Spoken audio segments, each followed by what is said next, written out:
Every Thursday morning, at exactly 9:47 a.m., my wife Margaret would put on her navy blue coat, the one with the pearl buttons she'd had since before we were married, and walk 3 blocks to First National Bank. For 40 years, this ritual never changed.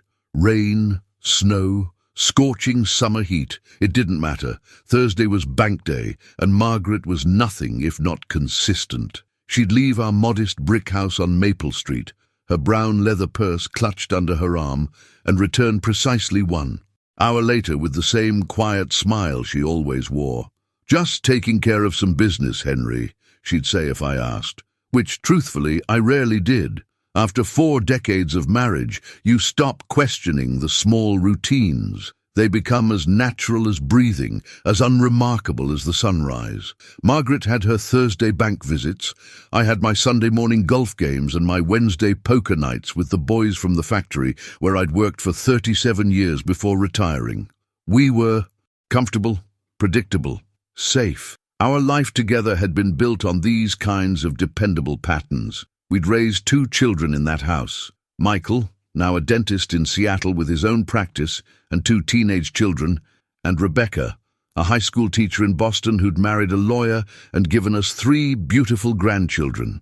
We'd celebrated 40 anniversaries, hosted countless neighborhood barbecues, attended what felt like 1,000 PTA meetings and church socials. We'd grown old, together in the quietest, most ordinary way imaginable. Margaret was the kind of woman people described as sweet and agreeable. She kept a spotless house, volunteered at the library every Tuesday and Friday afternoon, and baked cookies for every church fundraiser, chocolate chip, oatmeal raisin, and those snickerdoodles that everyone raved about. She wore sensible shoes with low heels, kept her graying hair in a simple bun secured with the same tortoiseshell pins she'd worn since the '70s, and never raised her voice, even when I probably deserved it. She was, by all accounts, invisible, unremarkable, just another elderly woman in a small Midwestern town where everyone knew everyone, and nothing much ever changed. I loved her, of course, in that comfortable, worn-in way you love an old sweater or a favorite chair. She was my companion, my partner, the mother of my children. But if I'm being honest, and at 73 years old, there's no point in being anything else. I had long ago stopped really seeing her. She was simply there, like wallpaper, like air, like the hum of the refrigerator you only notice when it stops. And every Thursday, without fail, she went to the bank. I remember asking her about it once, maybe 20 years into our marriage. "What do you do there every week?" I'd said, not particularly interested, but making conversation over breakfast. "Oh, just checking on accounts, transferring things, keeping everything organized," she'd replied, spreading butter on her toast with that precise, methodical way she had. "You know how banks are, always something to manage." I'd nodded and returned to my newspaper, satisfied with an answer that told me nothing at all. That was our marriage, I suppose. Surface-level conversations about surface-level things. We talked about the weather, the neighbors, what to have for dinner, when the kids would visit. We never talked about dreams or disappointments, fears or regrets. We'd built a life of comfortable silence, punctuated by pleasantries and routines. Margaret never complained. She never demanded more attention or more conversation or more of anything. She simply existed beside me, keeping our home, raising our children, managing the 1,000 invisible tasks that kept our life running smoothly. I thought I knew her. I thought 40 years of marriage meant I understood every corner of her heart, every dimension of her soul. I was catastrophically wrong. The call came on a Tuesday, morning in October, one of those crisp autumn days when the air smells like wood smoke and dying leaves, and the light has that particular golden quality that makes everything look softer, gentler, like a memory of itself. I was in the garage, sorting through boxes of old tools I'd been meaning to organize for months, or maybe years, if I'm being honest. Wrenches and screwdrivers and half-empty cans of paint, remnants of projects completed and abandoned. The radio was playing oldies, something by the Beatles that Margaret used to hum while she cooked. I heard the phone ringing inside the house, faint through the walls. My hands were covered in oil from an old lawnmower I'd been tinkering with, not because it needed fixing, but because retirement had left me with too much time and not enough purpose. And by the time I'd wiped them on a rag and made it inside, the answering machine had picked up. "Mr. Whitmore, this is Dr. Patricia Chen from Mercy General Hospital. I'm calling about your wife, Margaret. There's been an incident. Please call us back immediately at—" The rest of the message dissolved into static in my ears.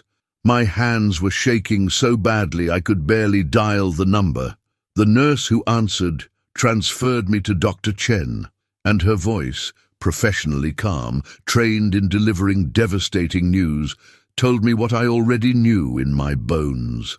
Margaret had collapsed at the grocery store. She'd been in the produce section, the nurse told me later, reaching for apples. Massive heart attack. Sudden. Catastrophic.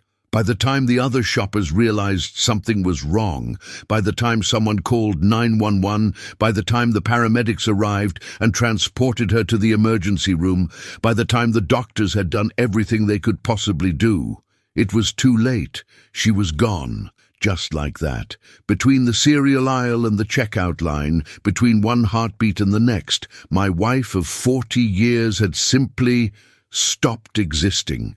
I drove to the hospital in a daze, my hands gripping the steering wheel so tightly my knuckles went white. The route was automatic, left on Maple, right on Oak, straight down Jefferson to the hospital campus. I'd driven these roads 1,000 times. Everything looked exactly the same as it always had, which seemed impossible. How could the world look unchanged when mine had just ended? At the hospital, they led me to a small room where Margaret lay on a gurney, covered with a white sheet. They'd cleaned her up, made her presentable. She looked like she was sleeping except for the absolute stillness. Margaret had always been a restless sleeper, shifting positions, murmuring in dreams I never asked about. I held her hand, still warm somehow, which made it worse, and tried to remember the last thing I'd said to her that morning. Had I said I loved her? Had I said anything meaningful at all? Or had it been something mundane like "see you later" or "have a good day"? I couldn't remember. And that not remembering became a stone in my chest that I carry still. The next few days passed in a fog of funeral arrangements, phone calls to the kids, casseroles from neighbors who didn't know what else to do with their sympathy. Michael flew in from Seattle. Rebecca drove from Boston. They moved through the house like ghosts, touching their mother's things with reverent confusion, as if they too were struggling to understand how someone could be so present one day and so utterly absent the next. We planned the service together, Michael, Rebecca and I, sitting around the dining room table where we'd eaten thousands of meals as a family. What songs did she like? What verses should be read? Who should speak? And I realized, with a shame that made me feel hollow inside, that I didn't know the answers to these questions. I didn't know Margaret's favorite hymn or her favorite Bible verse. I didn't know what she would have wanted because I'd never asked, and now I never could. Rebecca knew. Mom loved Amazing Grace, she said, and she always read from 1 Corinthians 13 when she was feeling down, the love chapter. How do you know that? I asked, my voice rough. Rebecca looked at me with eyes that suddenly seemed much older than her 42 years. Because I asked her, Dad. Because we talked about things like that. The church was packed for her service. I'd expected a modest crowd, family, close neighbors, a few people from her volunteer work. Instead, the pews filled with people I'd never seen before. Women in their 30s and 40s, some with children. Elderly men and women who smiled sadly at me with recognition I didn't return. Teenagers who cried quietly into their sleeves. Who are all these people? I whispered to Michael as we waited for the service to begin. He shook his head. I don't know, Dad, but they all came for Mum. One by one they stood and spoke about Margaret. The librarians she'd worked with talked about her dedication to literacy, how she'd championed programs for adults learning to read, how she'd personally tutored dozens of people over the years. A woman in her 30s spoke about how Margaret had helped her escape an abusive relationship, had given her money for an apartment deposit and job interview clothes, had checked on her every week for months to make sure she was okay. "Mrs. Whitmore saved my life," the woman said, tears streaming down her face. "And she never asked for anything in return. She said, that's what people did for each other. She said we all needed help sometimes." A scholarship recipient spoke about how Margaret had funded her entire college education, had written her letters of encouragement during difficult semesters, had attended her graduation, even though they'd never met before. "She believed in me when I didn't believe in myself," the young woman said. "She told me that being poor didn't mean being powerless, that education was the greatest investment anyone could make. She was such a kind soul," people kept saying afterward, gripping my hands at the reception. "Always thinking of others, never asked for anything in return. She touched so many lives. She was extraordinary, Mr. Whitmore, just extraordinary." I nodded and accepted their condolences, feeling like I was watching someone else's life, someone else's grief. These people were talking about a Margaret I didn't know, a Margaret who had saved lives and funded educations and changed futures, a Margaret who was extraordinary, not ordinary, remarkable, not invisible, who was my wife, who had I been living with for 40 years. Michael and Rebecca stayed for 3 days after the funeral, helping me sort through the immediate logistics of death, cancelling credit cards, notifying Social Security, updating insurance policies, calling the utility companies to change names on accounts. Rebecca tried to get me to eat, bringing me soup and sandwiches I couldn't taste. Michael kept suggesting I move to Seattle to be closer to him and his family. "You shouldn't be alone, Dad," he said, his hand on my shoulder, his face so much like mine had been at his age. "Mom would want you to be taken care of, but I wasn't ready. Not for that, not yet." After they left, I wandered through the house like a ghost, touching Margaret's things, trying to remember moments that seemed to slip away like smoke. Her reading glasses on the nightstand, her coffee mug, the blue one with the chipped handle that she'd refused to replace, her slippers beside the bed, her apron hanging on the hook by the kitchen door. Had she been happy? Had I made her happy? Why couldn't I remember more? The house felt enormous without her, every room echoing with absence. At night, I'd wake up reaching for her, forgetting for those first confused seconds that she was gone. Then reality would crash back, heavy and suffocating, and I'd lie there in the dark, listening to the house settle, feeling more alone than I'd ever felt in my life. It was Thursday morning, exactly 1 week after her death, when I woke up and realized with a strange, painful clarity, this would have been bank day. I stood in the bedroom, looking at the navy blue coat with the pearl buttons hanging in her closet, and for the first time in our 40 years together, I wondered what she'd really been doing every Thursday. What secrets had my quiet, simple wife been keeping? I found the letter 3 weeks after Margaret's funeral, tucked inside her jewelry box. I wasn't snooping, or at least I told myself I wasn't. Rebecca had called from Boston, asking me to gather some of Margaret's belongings to distribute among family members. "Mom would want us to have pieces of her," Rebecca had said, her voice thick with the tears that seemed to ambush her at random moments, something to remember her by. A necklace for Rebecca herself, some earrings for Michael's wife, a brooch for Margaret's sister Eleanor, who was too ill to travel to the funeral.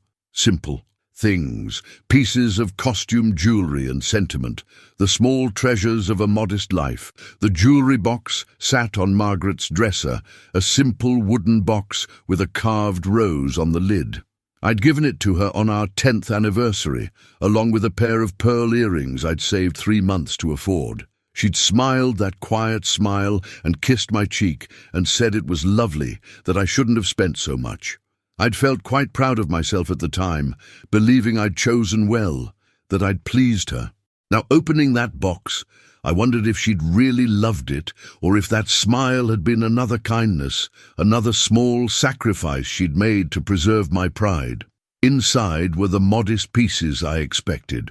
Her wedding ring, which the hospital had removed and given back to me in a small plastic bag. A strand of pearls her mother had left her when she died in 1957, some costume jewelry from Christmases past, a pair of sapphire earrings I'd bought her for our 25th anniversary, a locket with pictures of Michael and Rebecca as babies. But at the bottom, beneath a velvet liner that I lifted carefully, was an envelope. The envelope was thick, cream-colored, expensive-looking. Not the kind of thing you'd buy at the drugstore. My name was written on the front in Margaret's careful script, Henry. My hands trembled as I opened it, some part of me knowing that what I was about to read would change everything. My dear Henry, if you're reading this, then I'm gone, and there are things you need to know. Things I should have told you years ago but didn't, things I kept secret for reasons that made sense to me at the time, but which you may not understand or forgive. For 40 years, every Thursday, I went to First National Bank. You knew this, of course, but you never asked why, and I never told you. The truth is complicated, and it requires me to go back further than our marriage. Back to before we met. Back to a girl I used to be. A girl who no longer exists, except in documents. And memories, and the life I built in secret. There's a safety deposit box at the bank under my maiden name, Margaret Ann Fletcher. Box number 237. Inside you'll find documents, letters, and an explanation. The key is taped to the back of our wedding photo, the one on my nightstand, the one I've looked at every morning for 40 years. I need you to go to the bank, Henry. I need you to open that box. And then I need you to understand why I never told you, why I kept this part of my life hidden, even from the man I loved more than anything in this world. Everything I did because I loved you. Please remember that when you learn the truth. Please remember that every choice I made, every secret I kept, every Thursday I walked to that bank, it was all because I loved you too much to hurt you with the truth. Forever yours, Margaret. I read the letter 3 times, each word settling into my chest like a stone, heavy and cold and immovable.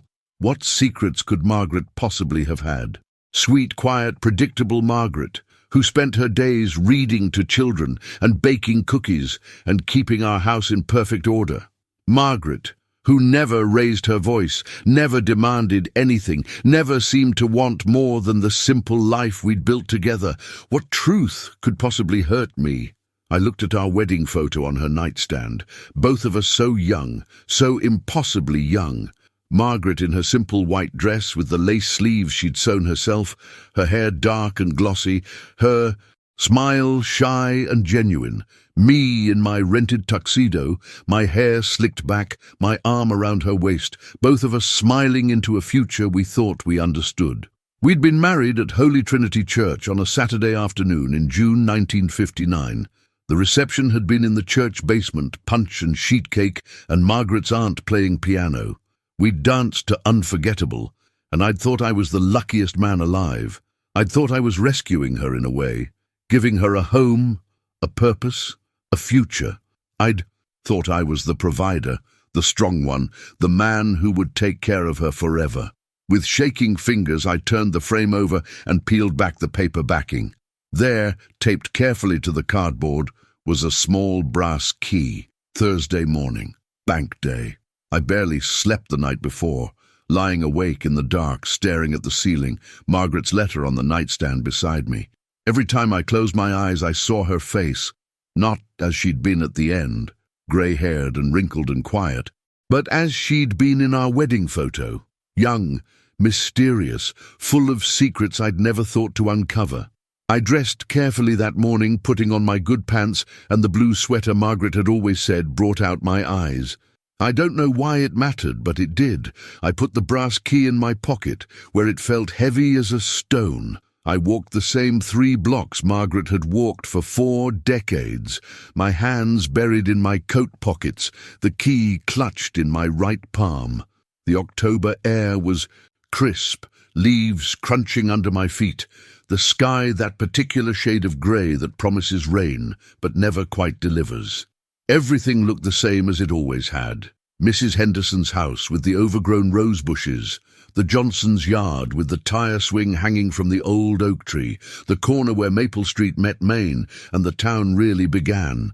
But it all felt different now, coloured by the knowledge that Margaret had walked this route every week for my entire adult life, carrying secrets I'd never suspected. Had she felt burdened by those secrets, or had she felt powerful, knowing something I didn't? Had these walks been a relief, a chance to be her true self, whoever that was?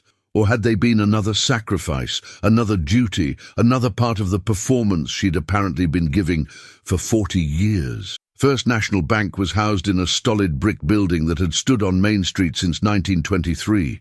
3 stories tall, with white columns flanking the entrance and a bronze plaque by the door commemorating its founding.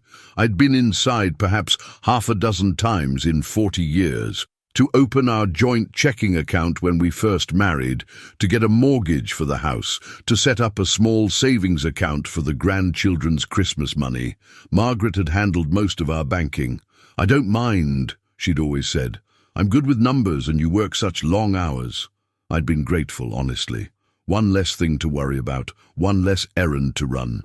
Now I wondered what else she'd been handling, what else she'd been hiding. The lobby was quiet, just a few other customers conducting their business. A young woman at the counter smiled at me with professional sympathy.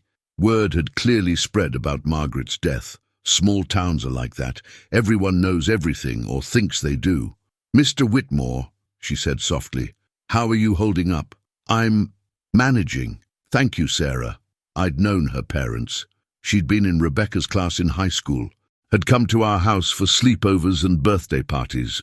"I need to access a safety deposit box, number 237. It was under my wife's maiden name."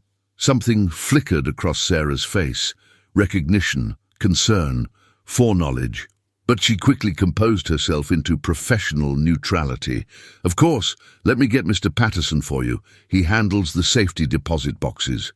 She disappeared into a back office, and I stood in the lobby, my heart pounding, feeling like I was about to step off a cliff into some vast unknown. James Patterson emerged from a back office, a man about my age with silver hair and reading glasses perched on his nose. He'd been the bank manager for as long as I could remember. We'd served together on the Rotary Club years ago, had sat next to each other at countless rubber chicken dinners and fundraisers. Our wives had been on the library board together. But as he approached, I saw something in his face I'd never noticed before, a kind of respect, almost deference, that seemed out of place for a casual acquaintance.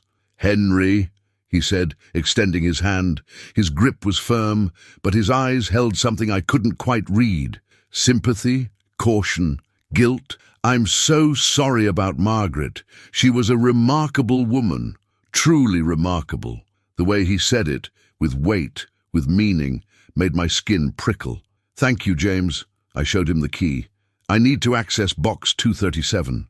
He studied my face for a long moment, seeming to weigh something in his mind. Then he nodded slowly. "Of course, follow me, please." He led me through a heavy door into the vault, a windowless room lined with brass boxes of various sizes, floor to ceiling. The air smelled of metal and old paper and secrets. The fluorescent lights hummed overhead.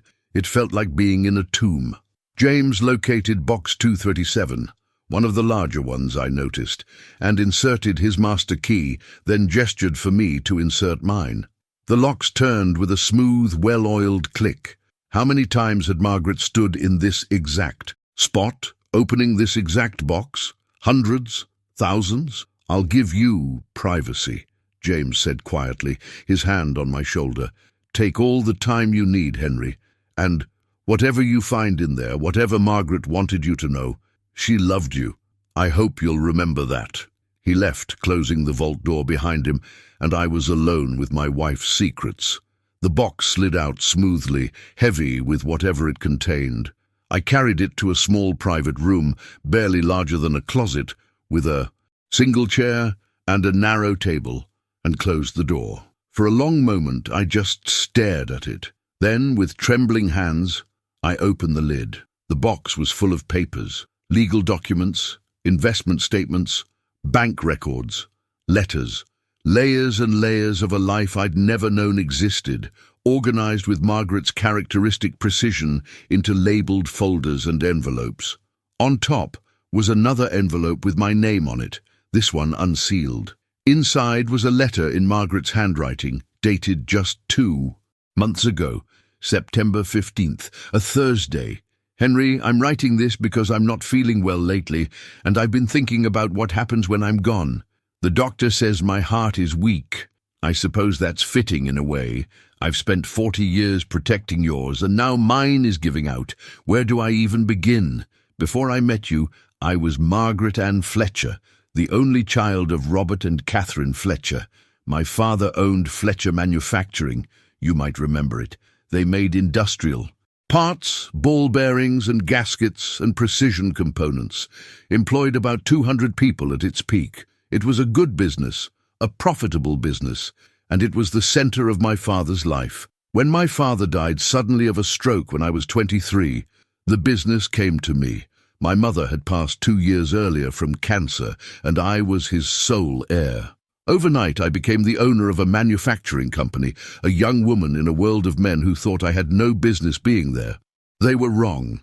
I spent the next 2 years learning every aspect of that business. I worked on the factory floor, Henry. I operated the machines. I studied the books until my eyes ached. I learned about supply chains and labor relations and profit margins. I attended trade shows and negotiated with suppliers and fought with distributors who thought a girl couldn't possibly understand business. And I discovered I was good at it. Very good at it. The company thrived under my leadership, though no one knew I was the one leading it. I installed a manager, Gerald Briggs, my father's foreman, a man I trusted, to be the public face. But every major decision, every strategic move, every expansion and contraction came from me. I was 25 years old and running a multi-million-dollar company in secret. Then I met you. I had to pause, my vision blurring with tears. I remembered meeting Margaret at a church social in the spring of 1959. I'd been 28, working at the textile factory, living in a boarding house, trying to save enough money to start my own life. She'd been serving punch at a table near the door, wearing a pink dress with a white collar, smiling shyly as people filed past. I'd thought she was the prettiest girl I'd ever seen. Soft-spoken, gentle, the kind of girl who'd make a good wife, a good mother, the kind of girl who needed someone to take care of her. God, I'd been such a fool. I kept reading. I loved you, Henry. From that first conversation, I knew you were kind and decent and good. You made me laugh. You treated me with respect, but also with a protectiveness that I found endearing. You wanted to take care of me. You wanted to be my hero. But I also knew that you, like every other man I'd met, wouldn't understand or accept a wife who owned a company. You wanted to be the provider. You needed to be the strong one. Your father had lost everything in the Depression, and you told me that your greatest fear was becoming like him, unable to support a family, unable to hold your head up among other men. That fear drove you, it defined you, and I knew that if I told you about Fletcher Manufacturing, about my business, about my money, it would destroy something in you. It would make you feel less than, emasculated, inadequate. I couldn't do that to you. I loved you too much. So when you proposed to me that July evening in your borrowed car, when you promised to take care of me and give me a good life, I said yes, and I made a decision. I would. Let you be the man you needed to be, and I would become the woman you needed me to be. When we married, I told no one about Fletcher Manufacturing. I sold 49% to Gerald Briggs, giving him operating control, but I retained 51% ownership. The company continued to operate under Gerald's management, continued to profit, and every year the dividends came to me, deposited into accounts under my maiden name, managed in secret, never mentioned at home. Every Thursday for 40 years, I went to the bank to manage my investments, to check on the company's performance, to transfer funds, to make decisions. Gerald would call me each Wednesday night with updates and questions. Do you remember how I always insisted on answering the phone on Wednesday evenings? I told you it was my sister calling, but it was Gerald, discussing expansions and acquisitions and the 1,000 details of running a business. Together, we kept Fletcher Manufacturing running for decades. We expanded it, modernized it, made it one of the most respected industrial suppliers in the region, and no one ever knew that a housewife was making the decisions. The company was sold 15 years ago when Gerald wanted to retire. He was 72, tired, ready to enjoy his final years. We found a good buyer, negotiated a fair price, and closed the deal. I made $11 million from that sale, Henry. $11 million. And you never knew. You never suspected. You never asked. My hands were shaking so badly, I could barely hold the letter. $11 million. It was impossible. It was insane. We'd lived in a modest house. This house, the same house we'd bought as newlyweds. We'd driven used cars. We'd clipped coupons and watched our budget and worried about whether we could afford to replace the roof or fix the furnace. I'd worked at the factory for 37 years, my hands stained with dye, my back aching from standing at machines, my pride intact because I was providing for my family. And all along, Margaret had been a millionaire. I looked at the other documents in the box with something like horror. Stock certificates, investment portfolios, real estate deeds, bank statements showing accounts in the Cayman Islands, in Switzerland, in Luxembourg, all in Margaret's name, Margaret Ann Fletcher, the identity she'd maintained separately from her married life, all carefully managed, consistently growing, meticulously documented. There were annual reports from Fletcher Manufacturing showing steady profits year after year. Photographs of the factory, of workers on the floor, of Gerald Briggs shaking hands with distributors and clients. Had Margaret taken these photos? Had she walked through that factory, invisible in plain sight, while running everything behind the scenes? There were letters from Gerald Briggs, addressed to Mrs. Whitmore, discussing expansions and contracts and strategic decisions. His handwriting was bold, confident, the writing of a man who respected the person he was addressing. Mrs. Whitmore, per your instructions, I've negotiated with the Detroit supplier and secured a 15% cost reduction on steel components. The expansion into automotive parts is proceeding ahead of schedule. You were right about that market. It's growing faster than anyone predicted. Your strategic vision continues to amaze me. If more men had half your business sense, this country would be unstoppable. There were handwritten notes from Margaret herself, tracking investments, calculating returns, planning for the future.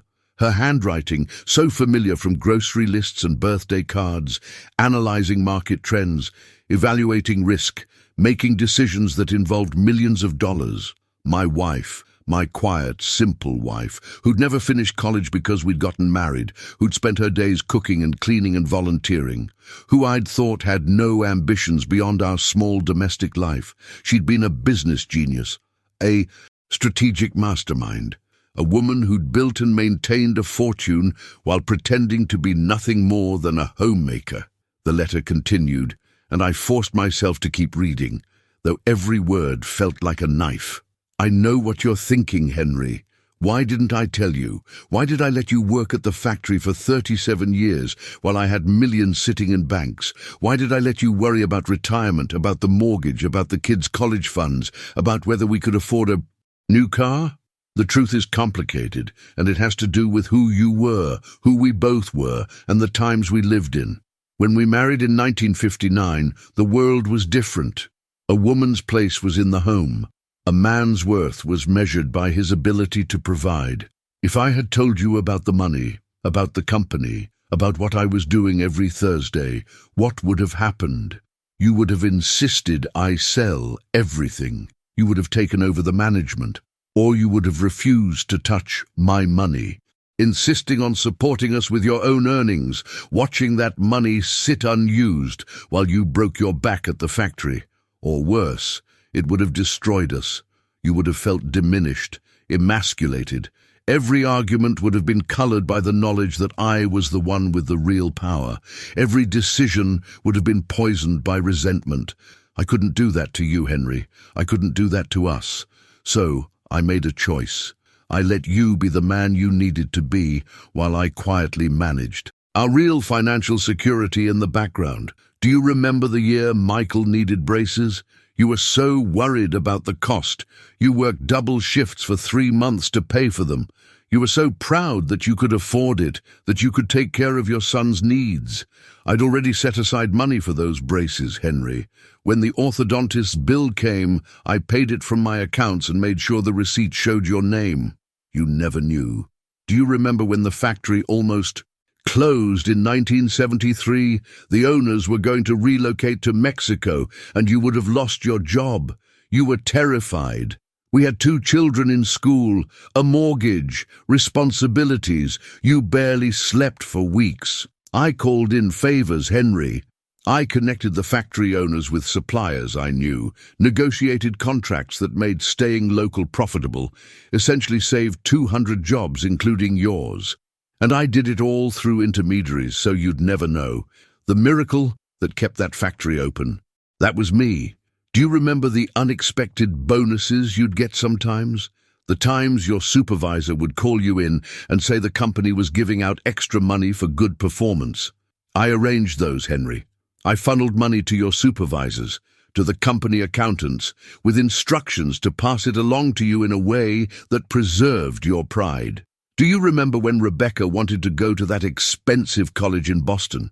You said we couldn't afford it, that she'd have to choose a state school. She cried for days. You felt like you were failing as a father. I gave her a scholarship, Henry, through a foundation I'd established specifically for that purpose.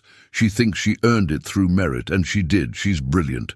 But there were 100 other qualified applicants. I made sure she got it, everything.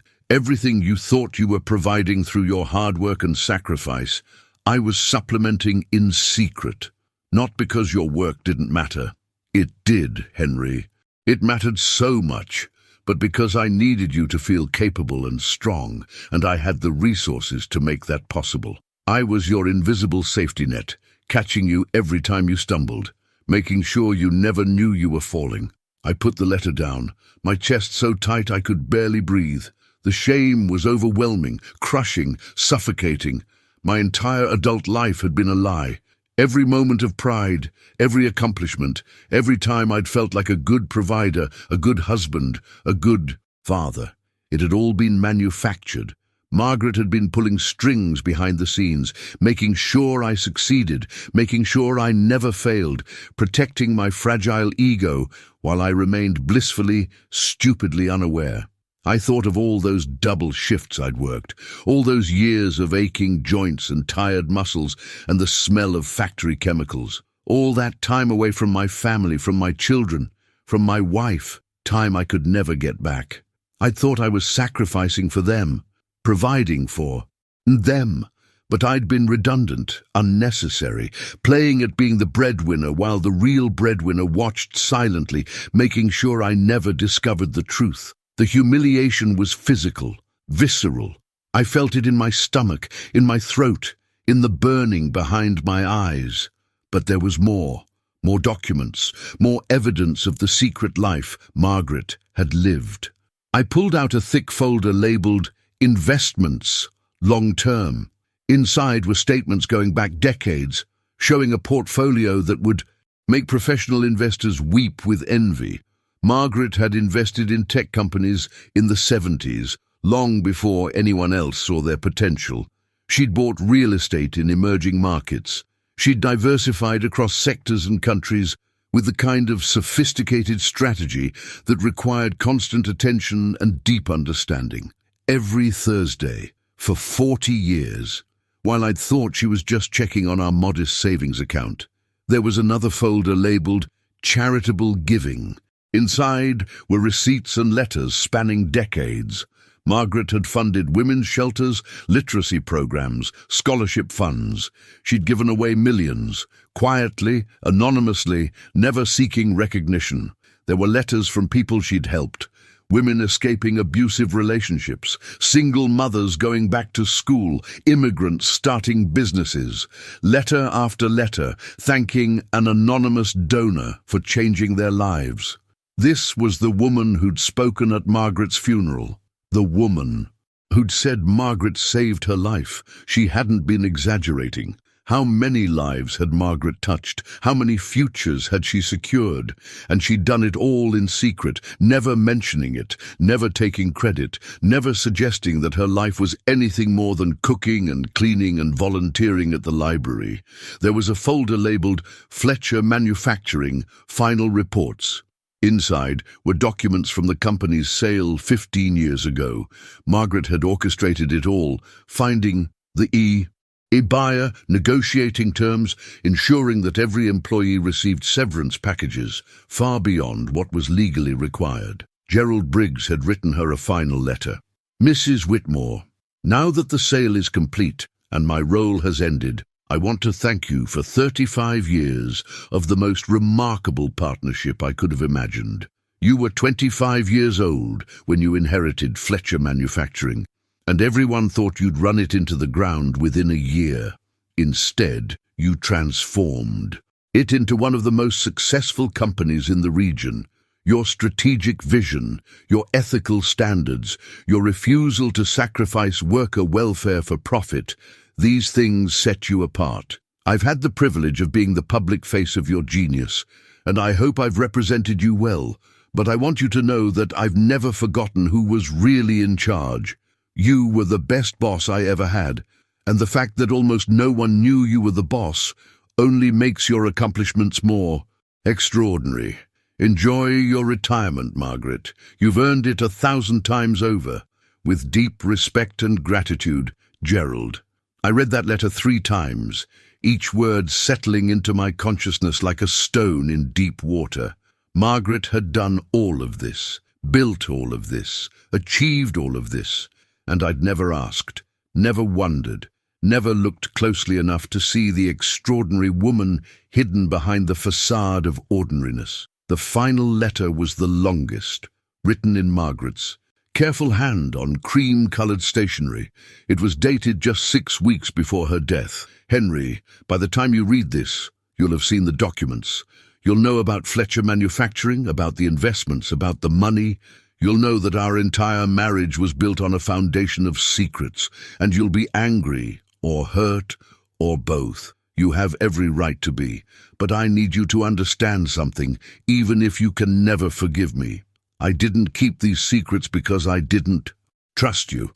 I kept them because I loved you too much to burden you with the truth. You grew up during the Depression, Henry. You told me once about watching your father cry because he couldn't put food on the table, about the shame in his eyes when he had to accept charity from the church, about how he died believing he'd failed as a man. That story broke my heart, and it made me understand that your sense of self-worth, your very identity, was tied to your ability to provide. If I had told you about my money, about my business, about my capabilities, I would have taken that away from you. I would have made all your hard work meaningless. I would have turned your pride into shame. I couldn't do that to you, not when I had the power to prevent it. So I made a choice. I would let you have your pride and your purpose. I would let you be the provider you needed to be, and I would use my resources to make sure that you succeeded, that our family thrived, that you never had to face the kind of failure your father faced. Was it the right choice? I don't know. I've questioned it 1,000 times over the years, but it was the choice I made, and I stand by it. There's something else you need to understand. These secrets weren't just about protecting you. They were about surviving in a world that had no place for women like me.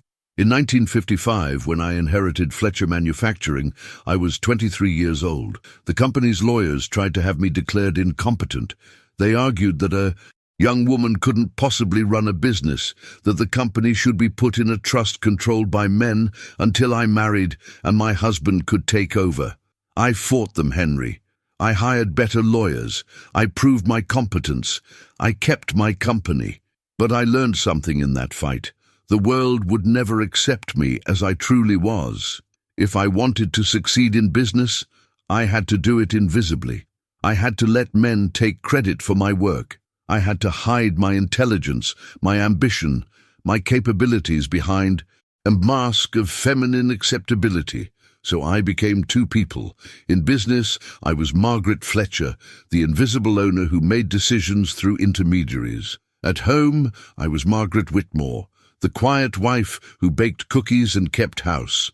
And both of those women were real. Both of those lives mattered. But I could never let them touch, never let anyone see the full picture, because the world had no place for a woman who could be both. Do you know what the hardest part was? Not the secrecy itself, but the loneliness. I couldn't talk to you about the things that mattered most to me.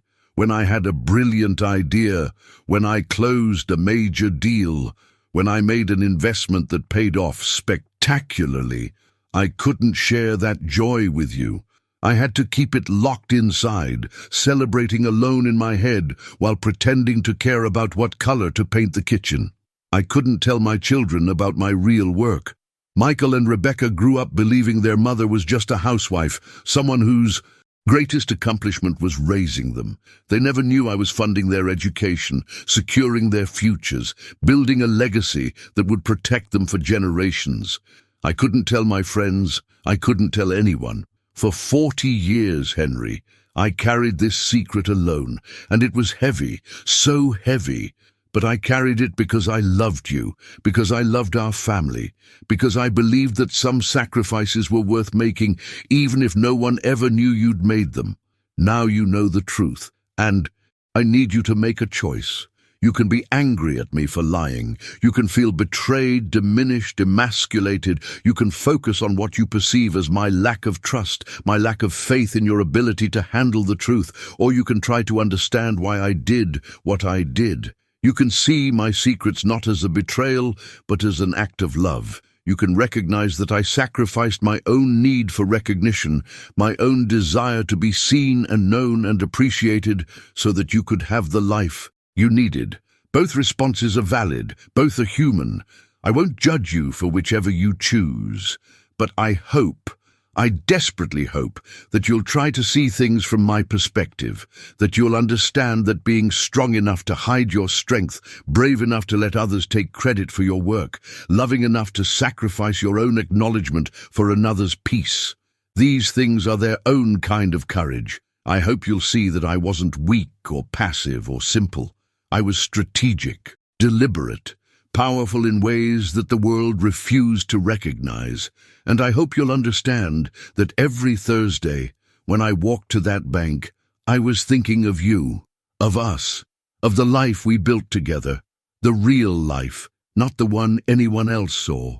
I was never just your quiet, simple wife, Henry, but I was always, always your Margaret.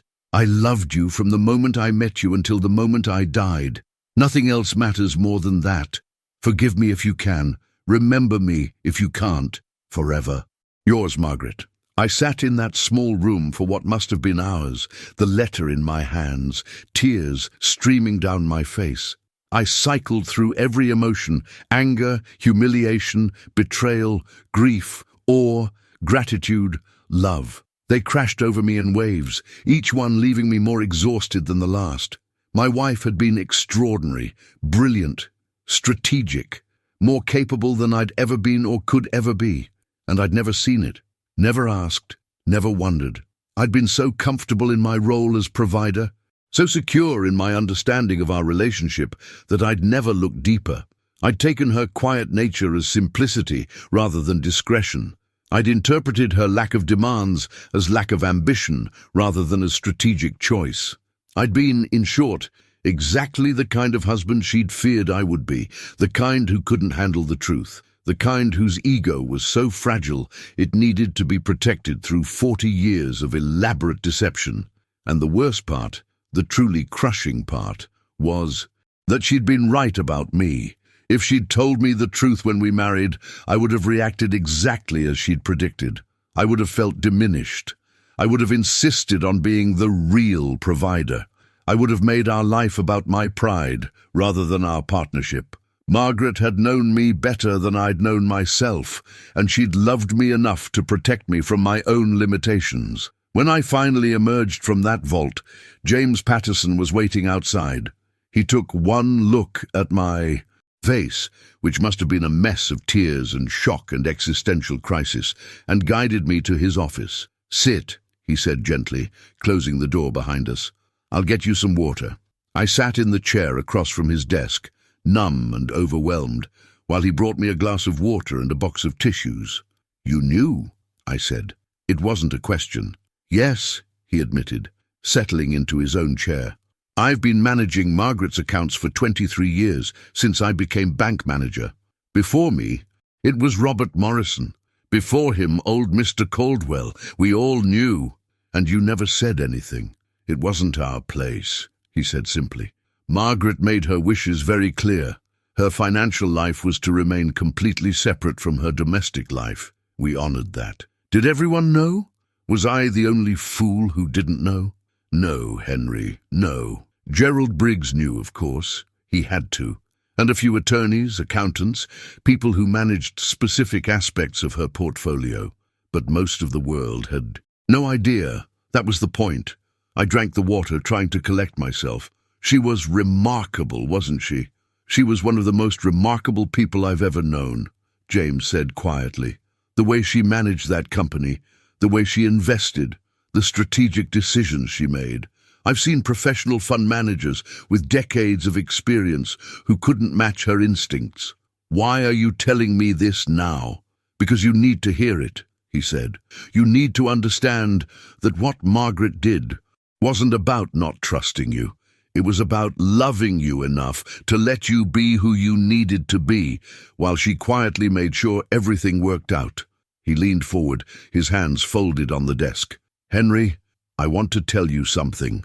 Margaret used to come in every Thursday at 9:47 exactly. We'd go over her accounts, discuss investments, review her charitable giving, and you know what she'd say almost every single time?" I shook my head. She'd say, "Henry worked so hard this week. He's such a good man, such a good father. I'm so lucky to have him." She'd talk about you constantly, about how proud she was of you, how much she appreciated your dedication to the family, how grateful she was that you'd never failed her or the children. He smiled sadly. "She saw your work as valuable, Henry, not redundant, not unnecessary. She believed you were providing something precious, stability, consistency, a sense of security. The fact that she was managing the finances in the background didn't diminish what you contributed, it enhanced it. I don't know if I can see it that way," I said honestly. "Then try this perspective," James said. "Margaret could have lived any life she wanted. She had the money, the intelligence, the capability. She could have sold everything, moved to New York or Paris, lived as a wealthy businesswoman. But she chose to stay here. She chose to marry you. She chose to build a life with you, even though it meant hiding a huge part of herself." He paused. "That was love, Henry. Pure, sacrificial, unconditional love. She chose you over everything else." I left the bank that afternoon with Margaret's box of documents, walking home slowly, trying to process everything I'd learned. The town looked the same houses, the same stores, the same people going about their daily business. But I felt like I was seeing it all for the first time, colored by the knowledge of Margaret's secret life. How many other people in this town had hidden depths I'd never suspected? How many quiet housewives were actually managing empires? How many simple people were concealing extraordinary capabilities? At home, I spread the documents across the dining room table, the same table where we'd eaten thousands of meals as a family, where the kids had done their homework, where Margaret and I had played cards on quiet evenings. I began to really examine them, to trace the scope of what Margaret had built. The investments were brilliant and diverse. She'd bought Apple stock in 1980, when it was trading for pennies. She'd invested in Microsoft in 1986, just after the IPO. She'd purchased real estate in San Francisco and Austin and Portland, years before anyone else recognized their potential. She'd diversified internationally, spreading risk across emerging markets in Asia and South America. By the time of her death, her portfolio was worth approximately $19 million. $19 million. From an initial inheritance of maybe $500,000 and the proceeds from Fletcher Manufacturing, she'd built a fortune through strategic investing, careful management, and an understanding of markets that would have made her legendary if anyone had known about it. I found notes in her handwriting, analyzing market trends, evaluating investment opportunities, calculating risk. Her mind had been razor-sharp, analytical, always 3 steps ahead. Tech companies are undervalued. People don't understand how computers will transform everything. Buy and hold. Real estate in college towns, stable rental income, appreciating property values, demographic guarantees, diversify internationally. The US won't be the only growth market forever. This was the woman who'd baked cookies for church fundraisers and never missed a PTA meeting. This was the woman who'd smiled quietly while neighbors discussed their husbands' careers and their own modest volunteer work. This was the woman who'd sat across the breakfast table from me for 40 years, listening to me complain about work while she secretly managed millions. I found detailed records of her charitable giving. She'd funded dozens of scholarships, always for women pursuing degrees in business, engineering, or mathematics. She'd donated to women's shelters, literacy programs, job training centers. She'd helped individual women with rent deposits, car repairs, medical bills, always anonymously, always without expectation of recognition. There were letters from recipients, addressed to anonymous donor, thanking her for changing their lives. Because of you, I was able to leave my abusive husband and start over. You saved my life. Because of you, I graduated from college, the first person in my family to do so. My children will have opportunities I never had. Because of you, I have hope again. I was ready to give up, but your help showed me that people still care, that the world can be good. Letter after letter, life after life, future after future, all secured by my quiet wife, who'd never sought credit or recognition. I called Michael and Rebecca that night. Dad, are you okay? You sound strange. I found something of your mother's. Something important, something that will change everything you thought you knew about her. Can you both come this weekend with your families? There's something I need to show you. The concern in Rebecca's voice was immediate. Dad, what's going on? You're scaring me. I'm not dying, honey. I'm just learning things about your mother. Things she wanted you to know. Things she kept hidden for 40 years. What kind of things? Things that will make you see her completely differently. Things that will make you proud and possibly angry and definitely amazed. There was a long pause. We'll be there Saturday morning. That night, I sat in Margaret's chair, the one she'd always read in by the window overlooking her garden, and I read through every document in that box, every letter, every statement, every note, every record of every decision she'd made over 40 years, and gradually, through the fog of shock and humiliation and grief, a picture began to emerge. Margaret hadn't been passive or weak or limited. She'd been strategic. She'd assessed her situation, a world that wouldn't accept ambitious women, a husband who needed to feel like a provider, children who needed stability, and she'd made calculated decisions about how to navigate it all. She'd chosen to wield her power invisibly, to sacrifice recognition for effectiveness, to let others take credit while she quietly achieved extraordinary things. And there was something almost beautiful about it, about her refusal to fight for acknowledgement, her willingness to work in the shadows, her focus on results rather than recognition. She'd been strong enough to appear weak, brave enough to let others believe they were the brave ones, loving enough to spend 40 years protecting someone else's ego at the expense of her own. Acknowledgement. I thought about all those Thursdays, all those hours she'd spent at the bank, managing her empire, making decisions that affected hundreds of lives. And then she'd come home, put on her apron, and make dinner as if she'd simply been running errands.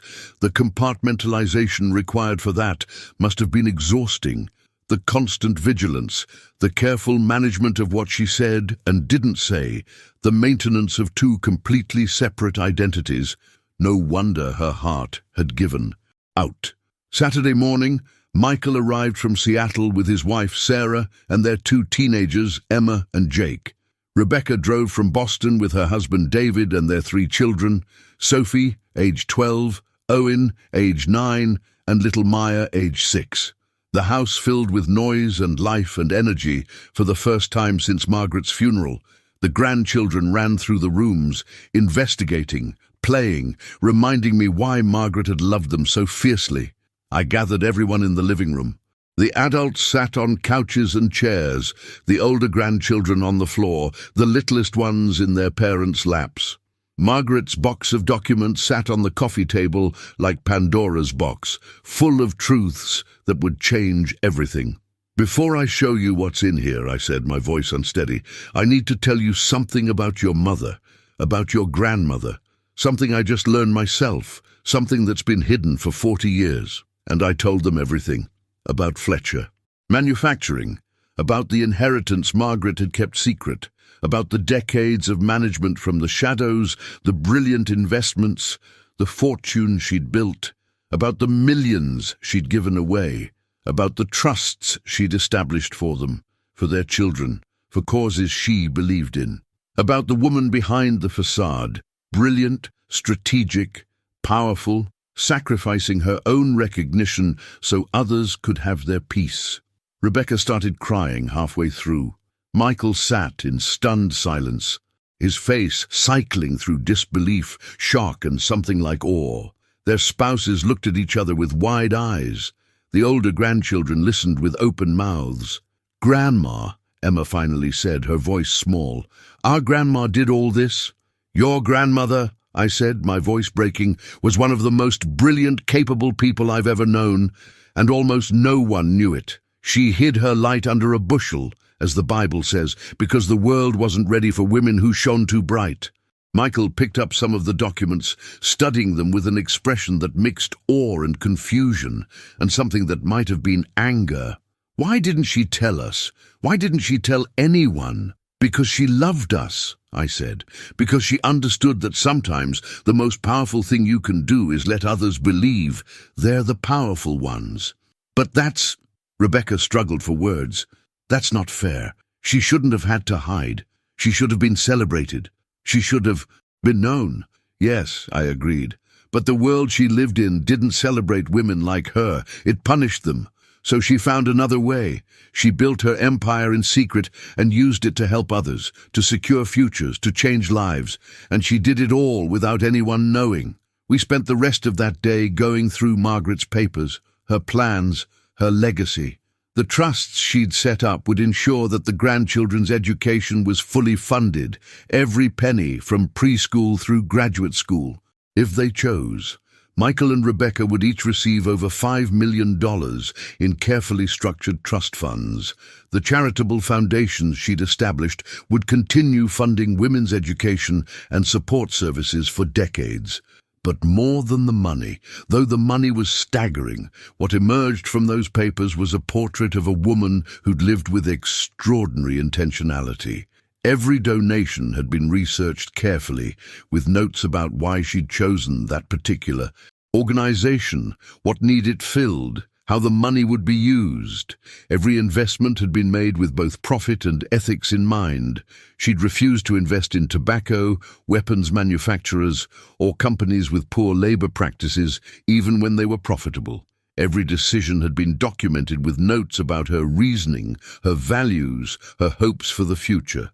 She'd been building something far more valuable than wealth. She'd been building a legacy of quiet strength, of strategic kindness, of power wielded in service of others rather than self-aggrandizement. That evening, after the grandchildren had been put to bed and the four adults sat around the dining room table with coffee, Rebecca asked the question that had been hanging in the air all day. "Dad, are you angry that she kept this from you for so long?" I thought about that question, really thought about it. "No," I finally said. "I'm not angry. I was at first. The humiliation of realizing that my entire life had been subsidized by my wife's secret fortune, that every accomplishment I'd been proud of had been enabled by her invisible support. That was hard to accept." I paused, searching for the right words. "But the more I think about it, the more I understand why she did what she did. And I'm humbled, ashamed that I was the kind of man she felt she couldn't tell. But mostly, I'm in awe of her." "She must have been lonely," Rebecca said softly, tears still streaming down her face, "keeping such a big part of herself hidden for so long." "Yes," I agreed. "I think she probably was, and that's something I'll have to live with, knowing that my own limitations caused her to live a partial life with me." "But she chose it," Michael pointed out. "She could have told you any time. She chose to protect you, Dad. That was love." "It was," I said, "the most profound kind of love. The kind that sacrifices everything, recognition, acknowledgement, appreciation, for the sake of another's peace. I just wish I'd been worthy of that sacrifice." "Don't say that," Sarah, Michael's wife, spoke up. She'd been quiet most of the day, processing. "Margaret wouldn't have done what she did if she hadn't believed you were worth it. She saw something in you, something valuable enough to protect for 40 years. "Maybe," I said, "or maybe she just loved me despite my limitations. Isn't that what love is?" David, Rebecca's husband, asked. "Loving someone despite their limitations, choosing them anyway?" We talked late, into the night, processing, questioning, trying to understand the woman we'd thought we'd known. It's been 8 months since I opened that safety deposit box. 8 months since I learned the truth about Margaret. The initial shock has faded, replaced by something more complex, a mixture of grief and gratitude, humiliation and awe, loss and appreciation. I've established the Margaret Fletcher Whitmore Foundation, using her money to continue the work she started. Rebecca has taken an active role in running it. She quit her teaching job. The trust fund from her mother means she doesn't need the income, and now manages the foundation full-time. She's brilliant at it, fierce and strategic in ways that remind me so much of Margaret. Sometimes I watch her negotiating with grant recipients or analyzing potential investments, and I see her mother in every gesture, every decision. "I can't believe I spent my whole life thinking Mom was just a housewife," she said to me once, looking at Margaret's business notes. "I wish I'd known. I wish I'd asked her for advice." "She gave you advice anyway," I pointed out. "Remember all those conversations you had with her? All the guidance she offered? That wasn't housewife wisdom. That was business genius disguised as motherly advice." Rebecca smiled through tears. "She was so clever, so strategic about everything." "Michael helped me set up scholarships in Margaret's name at 5 universities, specifically for women pursuing business degrees. The first recipients were announced last month. 30 young women, each receiving full tuition and living expenses, each carrying forward Margaret's legacy. At the award ceremony, I spoke about Margaret for the first time publicly, about her secret life, her hidden empire, her quiet brilliance, about how she'd chosen to wield power invisibly because the world wouldn't accept her as she truly was. "My wife," I told the room full of young women and their families, "was extraordinary, but she had to hide that extraordinariness behind a mask of ordinariness, because that's what the world demanded of women in her time." I paused, looking at those young faces. "You don't have to hide anymore. You can be brilliant and acknowledged, powerful and celebrated, ambitious and respected. That's my wife's legacy to you, not just the money for your education, but the hope that you can live fully visible lives, lives she was never allowed to live." There wasn't a dry eye in the room. And every Thursday morning at exactly 9:47 a.m., I put on my coat and walk 3 blocks to First National Bank. I don't need to be there. Everything is managed by professionals now. Financial advisors, attorneys, accountants, all carefully stewarding Margaret's vision. But I go anyway, because it helps me feel close to her, because I'm finally walking in her footsteps, finally seeing the world from her perspective. James Patterson always greets me warmly.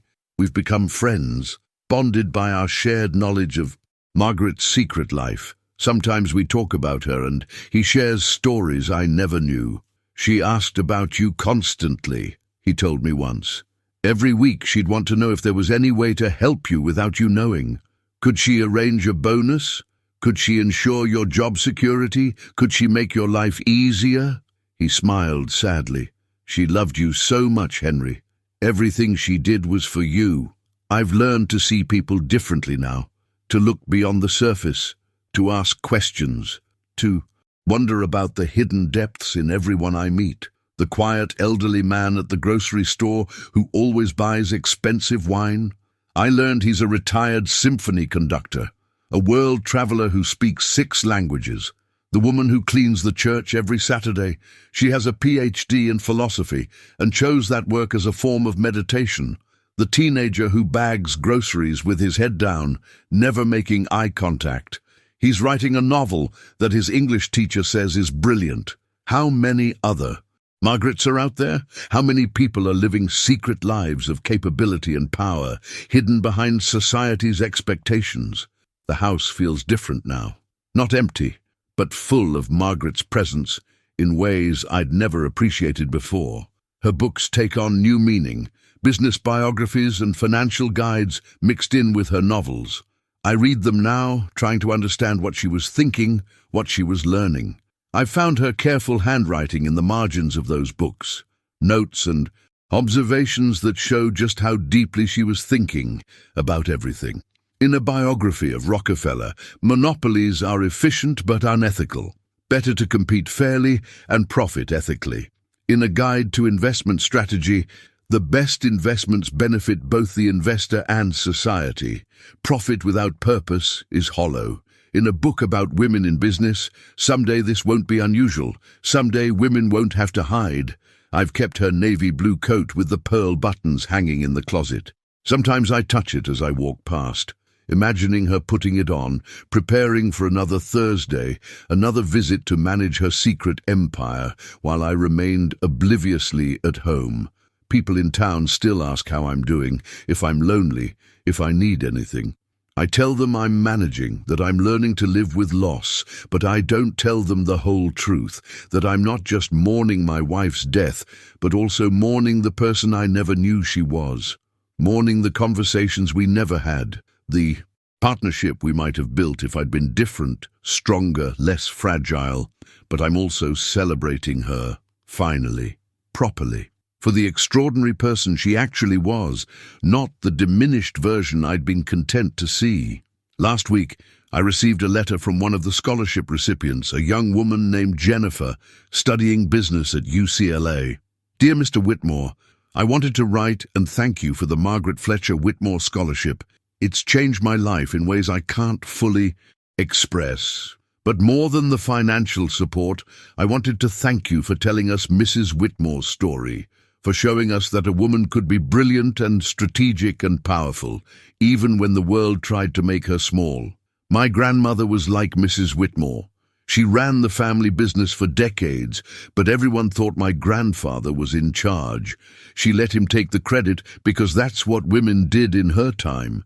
She died last year, and no one except our family knew how brilliant she'd been. Hearing about Mrs. Whitmore made me realize that my grandmother's choice to work invisibly wasn't weakness. It was strategy. It was strength. It was love. Thank you for honoring your wife's memory by telling the truth about her. Thank you for making sure women like her aren't forgotten. I'm going to live a visible life, Mr. Whitmore. I'm going to be loud about my ambitions and proud of my capabilities. I'm going to be everything Mrs. Whitmore had to hide. That's the greatest gift she could have given me. With gratitude, Jennifer Martinez, I cried when I read that letter, because it meant that Margaret's sacrifice had meaning beyond our family, beyond her lifetime. That young women today could be everything Margaret had been forced to hide. That's her legacy. Not just the money, not just the foundation, not just the lives she changed directly, but the permission she's given, posthumously, through me, for women to be fully themselves, brilliantly, powerfully, visibly themselves. Epilogue, the truth about love. It's Thursday morning. I'm walking to the bank, the autumn air crisp and clean, leaves crunching under my feet.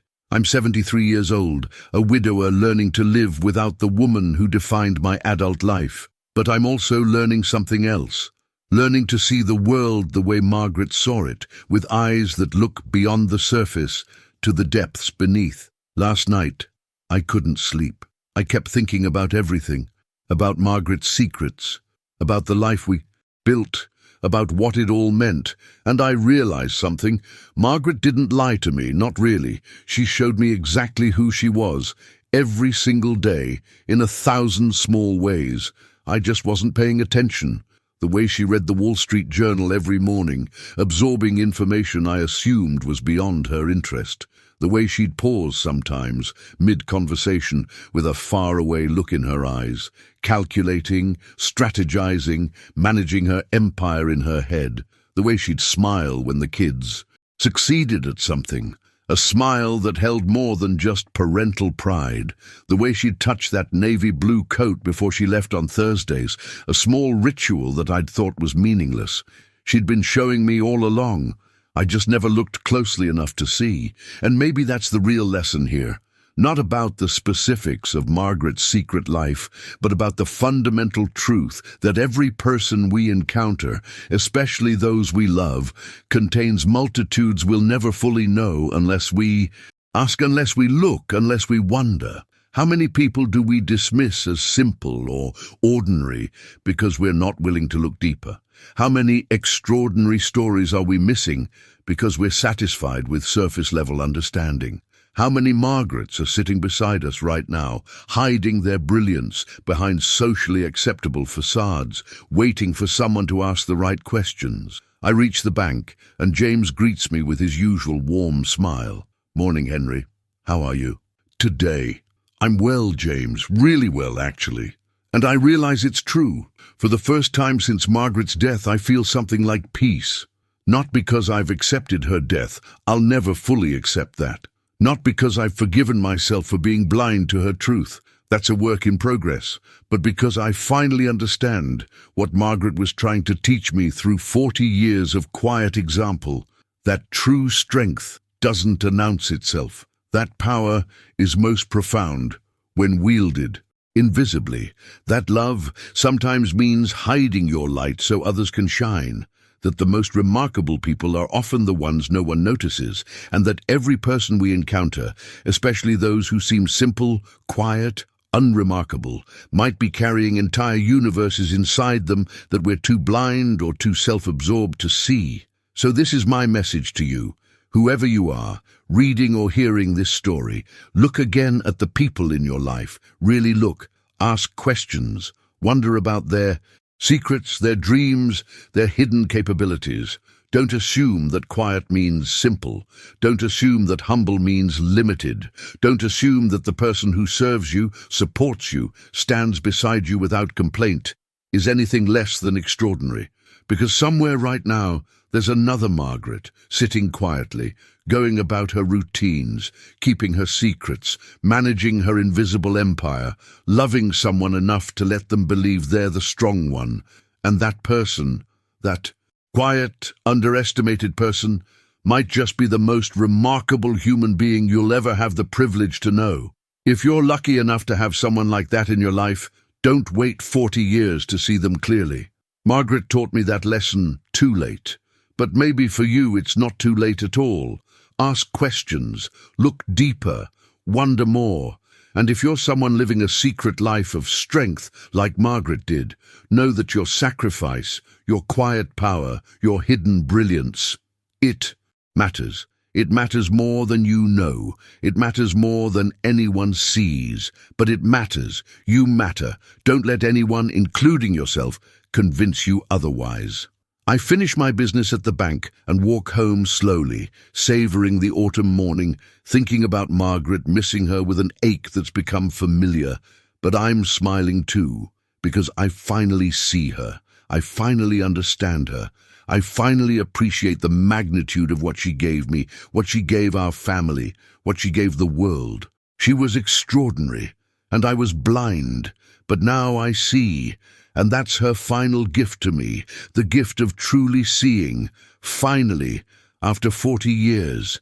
Thank you, Margaret, for everything, for the life we built, for the secrets you kept, for the love you showed in ways I was too foolish to recognize. I see you now, my love. Finally, I see you. Thank you for listening to Margaret's story.